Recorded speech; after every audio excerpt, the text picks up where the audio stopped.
My name's Frank, and I got laid off from my job. I'd been working at a warehouse for over 12 years. While I was working there, I was in charge of taking inventory of the warehouse, loading and unloading shipments of the stock. It was a job that required my utmost attention and thorough care, as it largely dealt with numbers and figures, and any miscalculation could prove to be disastrous for the business. And considering that I had stayed at that job for over 12 years, giving it my all, it meant that I had been doing it just right. But due to the sudden dip in the business, they had to take the route of some layoffs. And unfortunately, I was one of those that got laid off. Now, suddenly, I was unemployed and without any other experience in the working world, except for working at a warehouse. I was all out of practice and looking for a new job. In fact, I had all but forgotten how to, considering it had been so long since the last time I had to actively look for work. So I was really in a pickle. Thankfully, my older sister came to my aid, getting me out of my tough spot. She had found me a job that suited my expertise just fine, even if vastly different at the same time. My sister Karen got me a job of watching over an elderly man, the job of a caretaker. I was rather stumped initially at a relatively drastic career change, but my sister assured me that I would be exceptional at this work too, as I already had experience in keeping an eye on things and taking care of stuff, and I couldn't really find any fault in her reasoning. According to her, I would have to look over an old man who lived alone in an old but huge house. The man's wife had disappeared from his life, but they had gotten divorced about a year ago. Now, he had gotten a bit old and fallen sick with age, but had no one that could look after him. Now, at this point, usually, the elderly were encouraged to get admitted, either in a hospital or old homes, especially if they had no caretaker. People in his life, his relatives, as well as his doctors, had urged the man, Mr. Carson, to sell his house and move to an elderly care center for the betterment of his health, but he had proven to be really stubborn and had absolutely declined to do so. He had adamantly refused to sell his home and move out of there. Instead, he wanted some help at home, and he got exactly that. Except, it never lasted very long. Mr. Carson had apparently had many helpers by now, but he always had problems with some of his caretakers. Someone was either too careless or too careful. Someone was too attentive to his needs or not attentive enough. Either someone was too strong for him or too weak to help him in moving around. And not just Mr. Carson. Some of his helpers had problems with him too, causing them to quit on their own accord, citing his lack of respect or poor behavior and whatnot. So, all in all, the people in the helper's company were fed up with his tantrums, but also couldn't just let him go as their client either, because as much as he was demanding and a nightmare to work with, he paid rather handsomely too. So, when Karen told me about the job and about Mr. Carson, I decided to take him up on the position. I was strongly of the opinion that I would be perfect for helping him. I could help him with doctor's appointments as well as help him get around the house. And I would be paid quite a sum for doing it. I would also be given lodging and food on the job, and if I had to bear a bit of attitude in doing so, I didn't see any harm in that. I've had many unpleasant encounters with some rather rude clients in the past anyway. So for me, it's a piece of cake. Easiest money I would ever make, if you ask me. The next day, I was up and about, ready to take the first day at my new job. I pulled up to the house in the company van.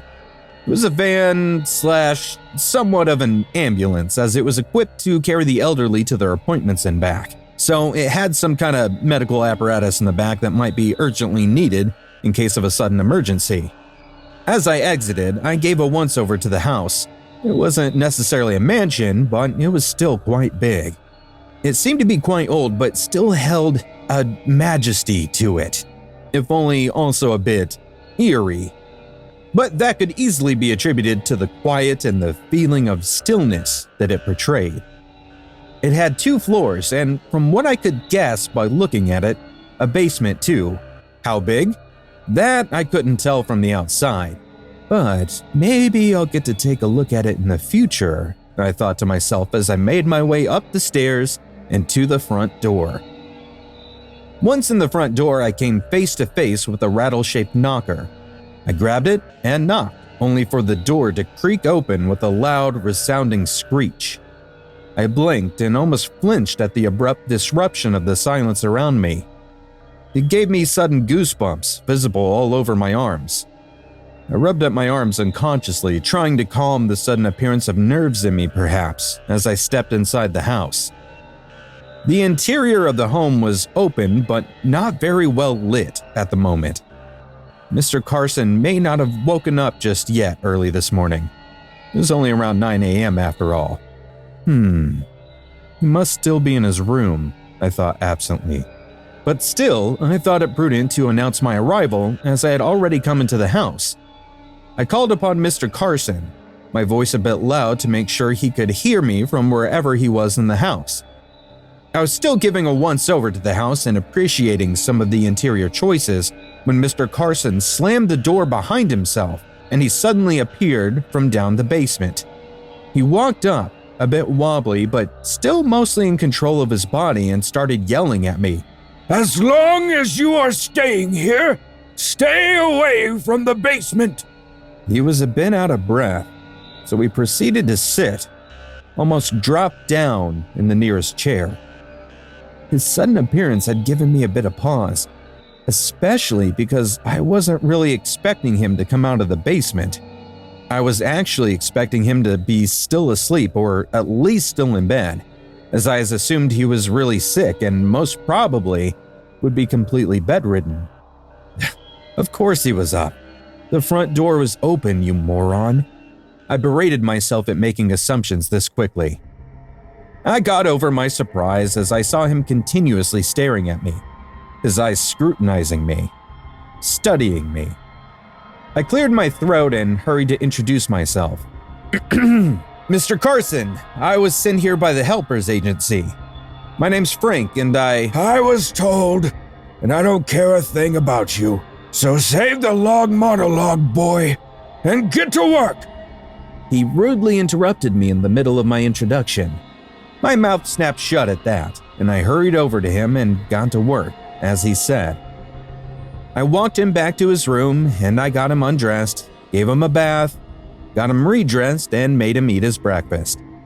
And all the while, he kept making some snappy remarks here and there.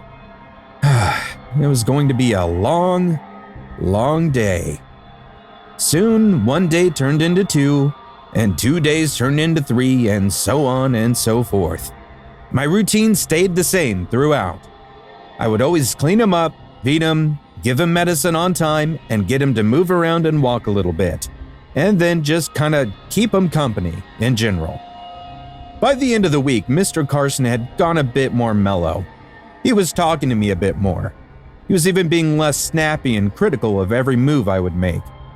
All in all, it was a huge change from the first day I'd met him. The thing that did not change, however, was his insistence that I do not go into the basement under any circumstances. I thought maybe he had some emotional attachment to that place and wanted others to stay out of it, so I let it go.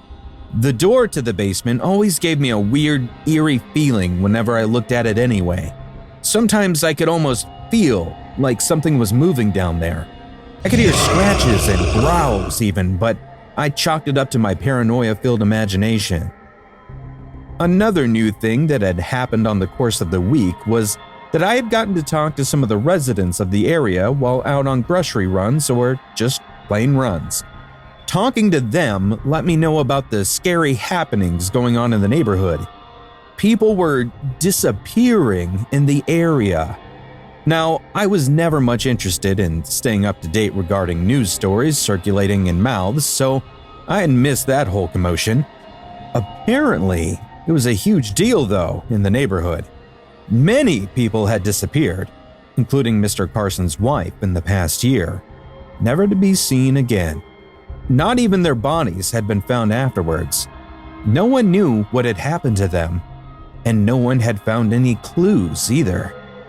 One older lady even tried to tell me that they found Mr. Carson and his house very suspicious and scary. I found that correlation bizarre. I mean, sure, he was not very social or forthcoming, but being closed off did not automatically mean being a criminal or something. And moreover, now that I had gotten through his hard exterior, he really wasn't all that bad. I guess he just wanted someone to talk to, since he was the only one living in that big house, especially since his wife had left. But still, the fearful whispers and skirting glances that accompanied everyone whenever I went outside were enough to tell me how serious it was for the residents there. It also made me a bit wary, always looking around behind my back. On that fateful day, it had all gone off according to the routine. I bathed, changed, and fed Mr. Carson while he went on and on, talking about his ex-wife and how she had tried to kill him for his money. It was honestly quite sad thinking how some money could change people and their entire relationship. I left him in the study after finishing with his morning routine and walked back to the kitchen to get him some more water, when suddenly, I started hearing something banging on the basement door. I abruptly stopped in my tracks, shocked and definitely a bit weirded out. Sure, I had thought before I had heard movement down there, but the banging at the door was definitely new and very out of place. No one was supposed to be in there, as far as I knew. I placed the water bottle on the table and walked over to the basement door. The banging had stopped by then, but I didn't. I leaned down and put my ear to the door, trying to listen for any further noise. I was so busy trying to concentrate on any noise coming from the inside that I completely ignored the outside. I was suddenly yanked back from the door. I squeaked rather undignified at the sudden action and turned to look behind me. Mr. Carson had grabbed the back of my shirt and was pulling me back into the living room, yelling all the while. "What did I say about staying away from the basement door?" He screamed and dragged me, but soon his breathing got labored and he lost some of his strength, making him stumble and sway a bit. I walked him back to his room and put him back in the bed. I had no idea it would cause this much of a reaction for Mr. Carson. He was clearly very upset that I had gotten even close to the basement door. I profusely apologized and assured him that it would never happen again. Even though something kept nagging at me at the back of my mind, I chose to focus on my tasks for the day instead. Soon the day was ending and I was starting to feel a little drowsy and tired, so I decided to lay down on the couch in the living room and got some shut-eye before I would have to get dinner ready for Mr. Carson. As soon as I got comfortable on the couch and started drifting away into dreamland, I felt something bump the foot end of the couch. It brought me back to the real world, and in an instant, I looked up and towards the direction the nudge had come from, only to see that the basement door was halfway open, with a dark figure standing just inside of it. What it was, I could not tell, but I could distinctly see red, glowing eyes looking straight at me, right through my soul. I could feel my body going numb at the sight. The figure kept staring at me, unblinking, unflinching for a while, and I kept staring right back, transfixed and terrified. The eyes in the shadows started to move a bit, as if the shadowy figure wanted to step out of the doorway. But something spooked it right at that moment, and it ran back into the dark. I was left to still stare at the place where the glowing red eyes had just been, my mind all jumbled in fear and disbelief. Did that actually just happen? Or am I still asleep? Is this a dream? I wondered, but all hopes of it being a ridiculous dream were shattered when I heard Mr. Carson yell, "I hope you're not in my refrigerator, eating up all my food." I bumped my head in my hurry to get up and snap out of the weird spell that the spooky sight had cast upon me. I walked into his room and helped him in adjusting his pillows and blanket, as he soon fell back to sleep. After making sure that Mr. Carson was fully tucked in and comfortable, I walked back out to the hallway and noticed the door to the basement was still half open. I approached it cautiously. My curiosity wanted me to venture in, but my conscience told me to honor the promise I had made to Mr. Carson. In the end, my conscience seemed to have won over, so instead of opening the door fully and going in, I decided to close the door instead. Just before I grabbed the doorknob to pull it and close the door, I started hearing some low whispers as if carried by the wind. The low voice seemed to be murmuring to me softly, tempting me as if it was coming not from the basement, but from inside me. The voice told me to come down to the basement, and I lost the battle with my conscience and chose to fulfill my curiosity over it. Fully opening the basement door, I stepped in. I walked down into the basement, and the sight was decidedly not what I had imagined when I first came there. I had imagined it to be a space for the old man's experimentation, his hobby or something, his personal workshop, if you will. But the sight inside was enough to give me an instant pause. The place was dimly lit, and there were chains dangling along the walls, and a very strong, very bitter smell permeated the air. A smell like raw flesh and dog urine. I stepped in farther and continued down the stairs. The first thing I came across once inside was the sight of bones scattered all over the basement floor. Human bones mostly, by the looks of it, but I did spot some animal remains in there too. And then an even more awful and pungent smell assaulted my senses. It was of blood and rotten flesh. The smell of decay. The smell was so strong and so repulsive that I couldn't stay down there for too long. I would have retched otherwise. As I was thinking of getting out, I saw the glowing red orbs once again in the face of a black, furry dog. But definitely not a dog. Not really. A creature there, tied to a wall, with a long enough leash that it could reach me just fine. It was huge, slobbering all over itself, the saliva dripping to the ground. The creature, whatever it was growling, a low rumble that seemed to come from its gut. It looked ready to pounce at me at any moment, but it didn't. It was as if the creature was waiting for some kind of permission to pounce on me or something. Or maybe just luck was on my side, and it was giving me a way out of there, alive. I turned to rush out of that place, only to look over and see Mr. Carson on the top of the stairs, looking down at me and laughing. I've been telling you to stay out of the basement, but you just had to play detective, didn't you? He chuckled as if finding immense amusement on my behalf, at my life in peril. You had your chance, boy, but you refused to follow the rules. So you will now meet your death. Very slowly and very painfully. He hit a switch on the wall to his right, and I could hear the chains on the wall unlock, and the collar on the creature unlock as well. That was the signal. I looked over and saw an old woman's decaying body hanging from the wall, half-eaten, half-rotten, and crawling with maggots. My wife tried to take my money, so I made an example of her. And you're no different than the rest of them, he continued on, as if to answer my unasked questions about the almost skeleton. Then he spoke as if put upon by the recent events. Now I've got to find more help. Goodbye, old friend.